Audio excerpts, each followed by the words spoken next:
Well, it's day 2 of the closely watched Karen Reed trial. Reed is charged with second-degree murder and the death of her boyfriend, Boston police officer John O'Keefe. Our Jake Holter joins us live in studio now with a look at some of the testimony that was heard by the jury today. Jake?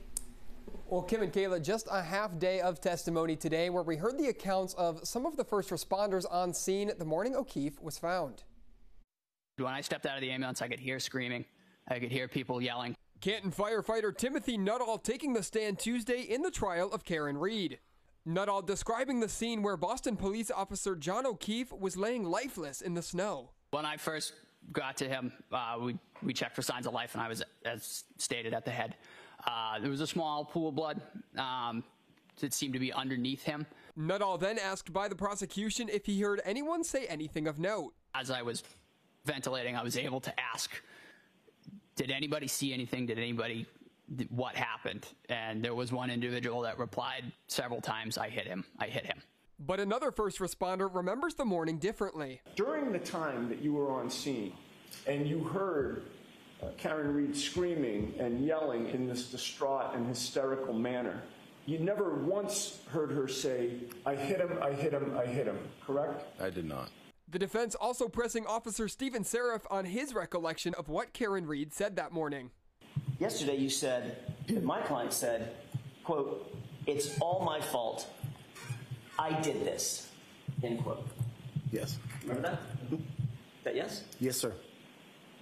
But you didn't say that at the grand jury. No.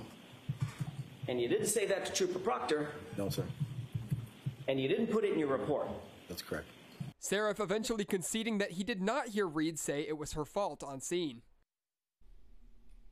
Now again, today was just a half day of testimony. Jurors will be back Thursday. There will be no testimony tomorrow, and the trial is expected to last 6 to 8 weeks.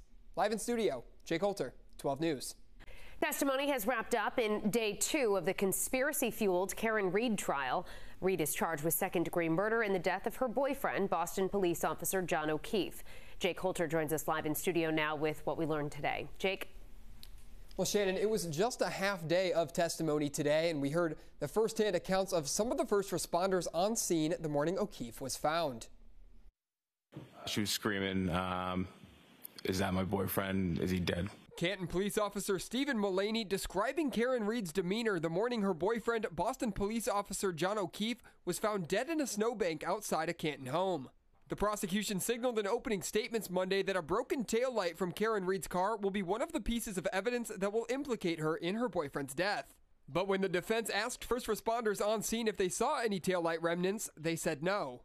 Did you find even or see even one piece of broken plastic? I did not. You never saw or otherwise observed or located a single piece of taillight material, did you? No. You certainly didn't see 45 pieces of broken plastic or taillight material, did you? No. Seraph further pressed by the defense as to why the house on the property where O'Keefe was found was never searched. Officer Seraph, did you ever think to look inside the house? No. For that missing shoe? No. That never crossed your mind? No. Do you think that would have been appropriate protocol when dealing with a body laying on a lawn that is partially unclothed to look inside the house of the lawn? No. The home belonging to fellow Boston police officer Brian Albert, which has fueled the conspiracies surrounding this case. Now again, today was just a half day of testimony. Jurors will be back Thursday. There will be no testimony tomorrow, and the trial is expected to last 6 to 8 weeks. Live in studio, Jake Holter, 12 News.